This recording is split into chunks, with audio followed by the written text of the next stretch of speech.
Olá, eu sou Paola Tucunduva e agora começa o programa Alma do Negócio. Hoje, minha convidada é Joelma Francisco. Ela é gerente sênior de expansão da Contém 1 Grama e vai contar um pouco sobre as mudanças estratégicas e de posicionamento da Contém 1 Grama.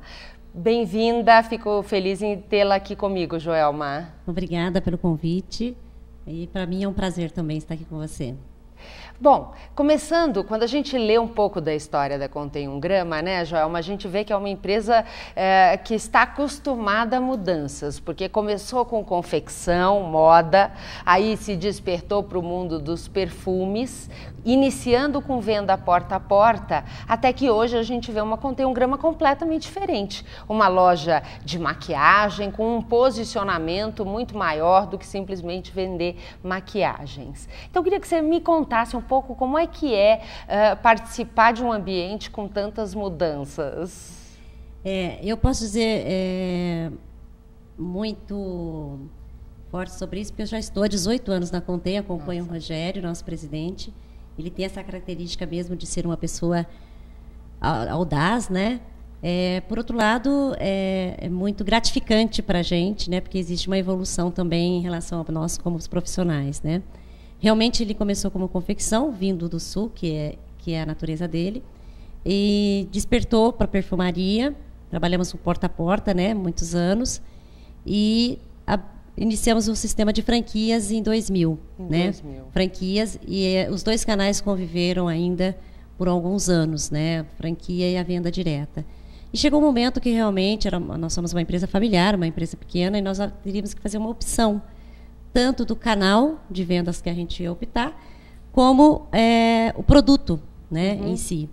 E foi feita essa escolha em 2007, né? A gente acabou optando pelo canal franquia, que já existia, mas dando mais ênfase a ele, e pela maquiagem. E aí foi desenvolvido o nosso layout novo de lojas, e nós inauguramos uma primeira loja no Vila Lobos em dezembro de 2007. Então, vamos falar um pouco, primeiro, das mudanças estratégicas dos canais de vendas, falando um pouco da questão do porta a porta, que foi muito forte no início, lá na década de 90, e em relação ao posicionamento de franquias, que hoje vocês têm 100% de franquias. Então, conta um pouco como é que foi essa transição, quando que foi o momento em que decidiram acrescentar um novo canal, além da venda porta a porta? Na verdade, o porta a porta, como você disse, né, nos anos 90, né, é um canal muito forte, e a gente era um investimento menor para as pessoas poderem adquirir, começar a iniciar um trabalho com a gente, porque a gente sempre foi uma pessoa, a empresa sempre quis fazer um trabalho a nível Brasil, então o investimento era menor, então foi uma forma assim da gente entrar no mercado e até poder começar a ser conhecido pelos consumidores através do porta a porta, né?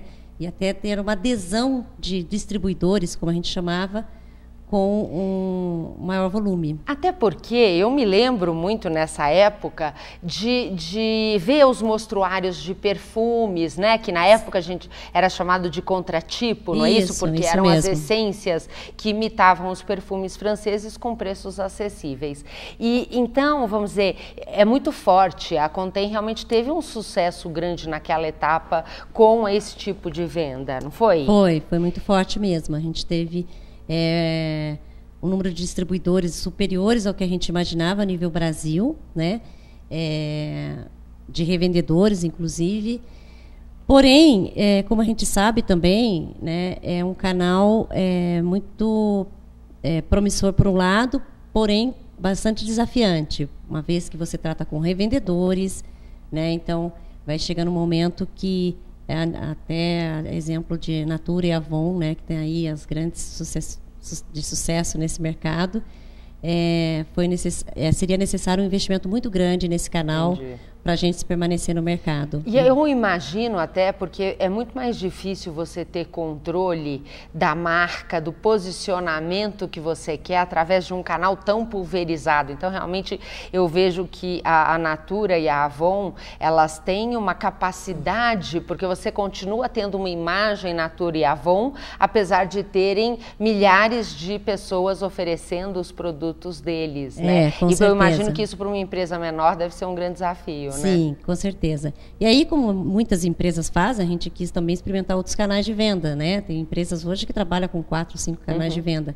Foi quando a gente resolveu entrar no varejo, né? Abrimos algumas unidades próprias, inclusive onde é a fábrica em São João da Boa Vista, através desses parceiros distribuidores que também compraram a ideia, já abriu algumas cidades como Rio de Janeiro, São Paulo, já iniciaram os próprios distribuidores abrindo as lojas, mantendo suas distribuidoras, mas também tendo suas lojas no varejo, né? E chegou o momento que realmente, como você falou, quando você quer fazer a marca, né, que era o que a gente realmente queria fazer, a gente tem que tomar algumas decisões, definir o público, definir o modelo de negócio que a gente quer, para ele realmente se fortalecer, né? E foi exatamente isso que aconteceu em 2007. Houve a necessidade dessa decisão para uma questão de foco em relação à marca, né? E aí, vamos dizer assim, lojas, em que momento? Porque vocês lançaram maquiagem em que ano? Porque a maquiagem foi lançada final da década de 90, não é isso? Isso, ainda com venda direta e ainda com as lojas store, que a gente costumava dizer, que nós já tínhamos o varejo. E como é que foi essa etapa? Na verdade, a gente lançou a primeira loja em 2000, né? Como é que foi essa etapa onde você tinha 2 canais de vendas e produtos com linhas diferentes, né? Eu imagino para as pessoas que estavam acostumadas a vender perfume, se habituar com a venda de um produto tão diferente como maquiagem, vocês devem ter encontrado alguns desafios nessa época. Ah, com certeza. Na venda direta, não precisa dizer que perfume é muito mais fácil, né? A maquiagem, apesar como a gente diz, a nossa concorrente Avon ter catálogos e tudo mais, as pessoas querem experimentar, querem provar. E na maquiagem a gente não tinha o provador. Né? Então, na venda direta, esse foi um grande desafio. Tá. Então, ela se permaneceu com a gente, esse canal, porém, muito mais forte em perfumaria. Né? Já no varejo, isso contribuía bastante. A maquiagem já era um fator importante, diferente da perfumaria. Principalmente porque a gente abre muito em shoppings têm perfumes importados, então assim, já era um desafio maior no caso do franqueado. Né? Por isso chegou o momento de decidir entre o canal e o produto que iríamos trabalhar. Se fôssemos para venda direta, provavelmente seria fortalecido o canal de perfumaria. Se escolhemos a franquia, e prevaleceu o canal de maquiagem.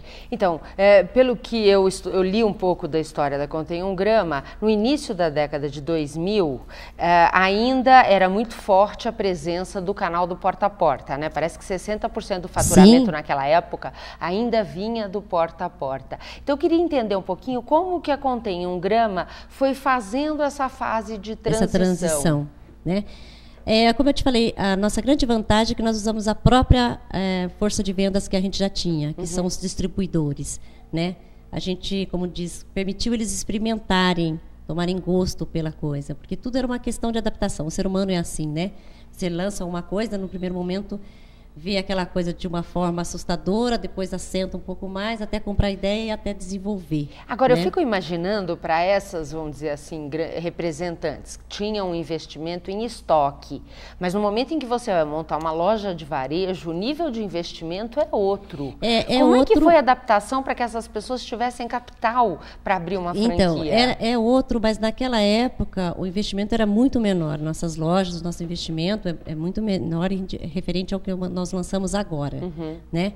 E a gente deu todo o suporte para eles nesse sentido, né? Eu mesmo fui a responsável por fazer convênios com vários bancos, buscar linhas de créditos para ele, que na época o BNDES estava sendo lançado no mercado, né? Com mais dificuldades do que agora. Na época era mais difícil a gente conseguir as linhas de crédito, mas eu fui uma pessoa que conduzia esse projeto junto à empresa, de buscar essas condições para os franqueados. E algumas vezes a própria empresa contribuiu, parcelando, facilitando, né?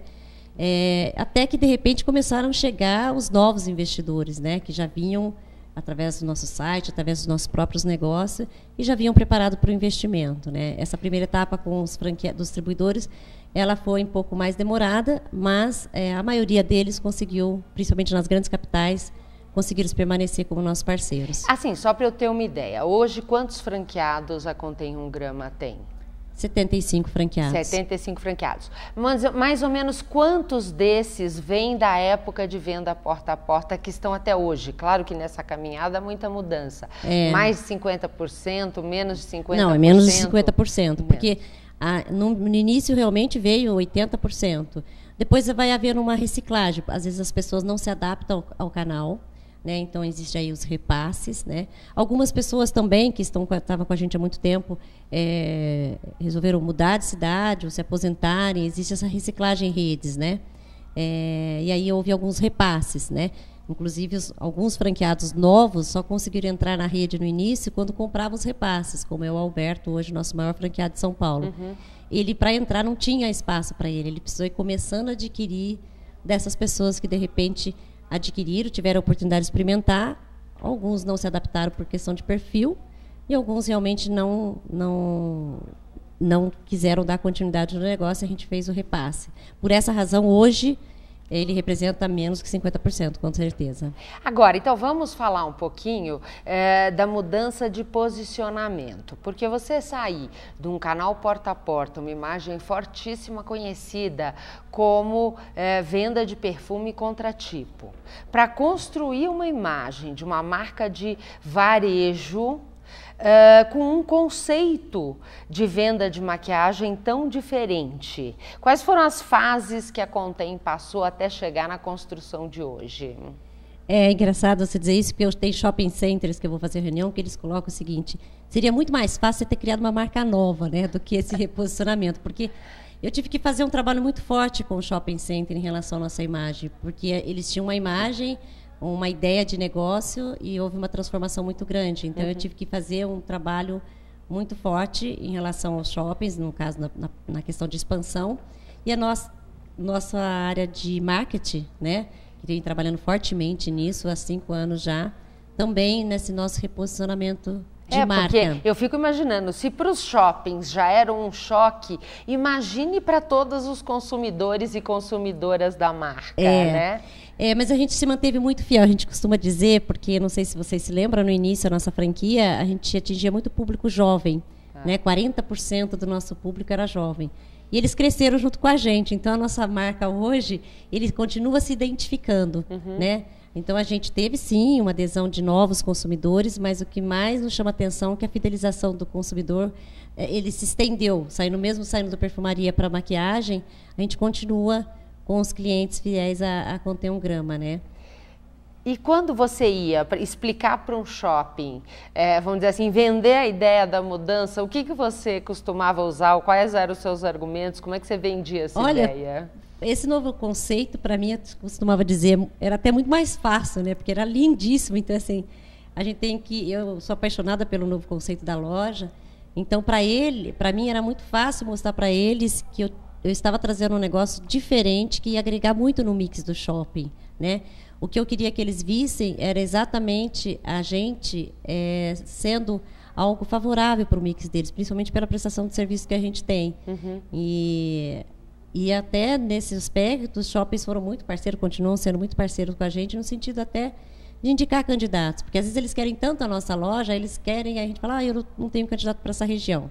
E aí eles mesmos vão atrás, porque eles querem ter a nossa loja lá, né? Então é uma mudança de reposicionamento e conceito que às vezes a gente tem que reforçar mais em relação às pessoas, não esperar que as pessoas não vejam essa mudança. A gente vai ter que buscar mostrar essa mudança, né? E na linha do marketing, porque eu imagino, teve mudança de logotipo, ou qual foi a mudança de estratégia de comunicação da empresa para que o seu consumidor final enxergasse essa imagem, vamos dizer assim, a marca da Contém como maquiagem e não mais de perfume?